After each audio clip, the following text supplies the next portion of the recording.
Ladies and gentlemen, please welcome back to the podium, Heather Dahl. Tonight, we honor and celebrate the best in American journalism. Our award winners come from a variety of backgrounds, broadcasting, print, online, cartoons, but it's the evolution of digital that binds our work together as journalists.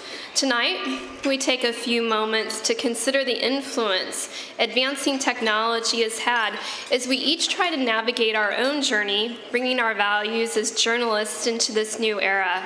Joining us to share his thoughts is Gabriel Snyder, editor of tonight's premier dinner sponsor, The New Republic.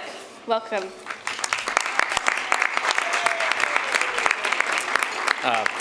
Hello. I want to thank Sandy Johnson and the National Press Foundation for inviting me to speak. And a hearty congratulations to all the award winners who are being presented. It is an honor to be here among you tonight. My name is Gabriel Snyder, and I am an optimist in the future of journalism. We live in a golden age of communications.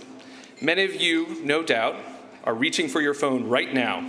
Maybe you already have an Insta review of this speech to tweet. Go ahead, it's a brave new world.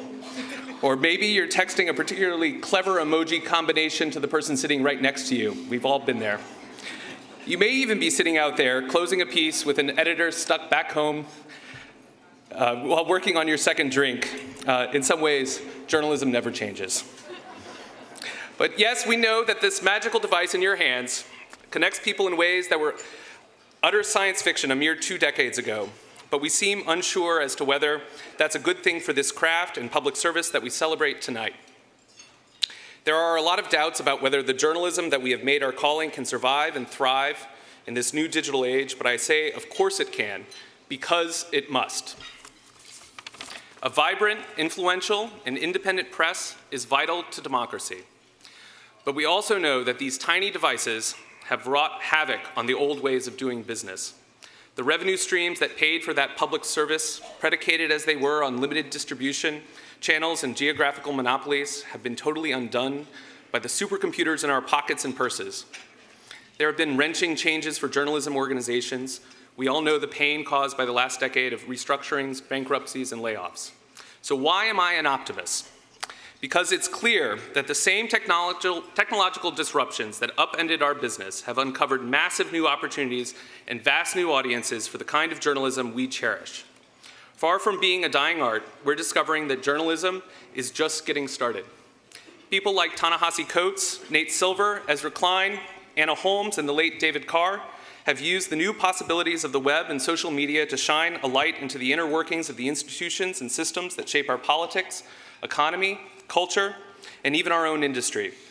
The great Mr. Carr was instrumental in leading the place where he worked from being the definition of the old way of doing things into the various and innovative organization it is today. But of course, there are great challenges. And just because the printing press is giving way to pixels, it does not and must not mean that our values change. It's the thinking that matters, not the form in which it is conveyed.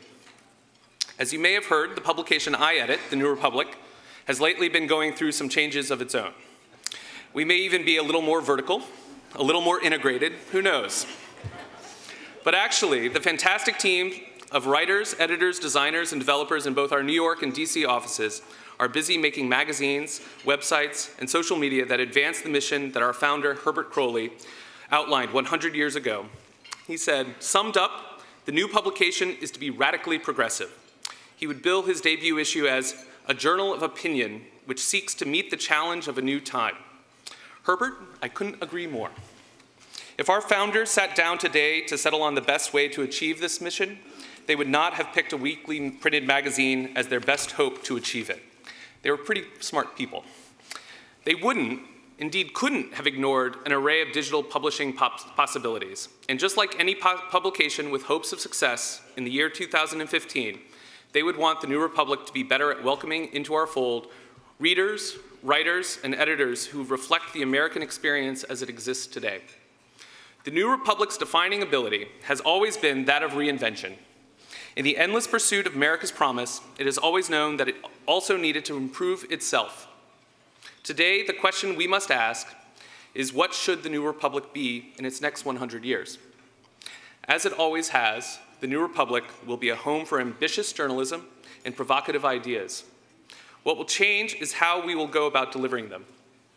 First, yes, our biggest opportunity to reach new readers and advance our ideas will be digital. An effective and innovative digital storytelling is essentially collaborative. As we move from being a magazine that happens to have a website to a digital media company that happens to have a print magazine, it does not make sense to organize our editorial staff by a format. Instead, our staff will be working together in multidisciplinary teams made up of editors, writers, designers, and developers who will decide the best ways to tell each story, whether it's lengthy features, daily news coverage for the web, live tweeting events, interactives, podcasts, or video, or anything that is to be invented.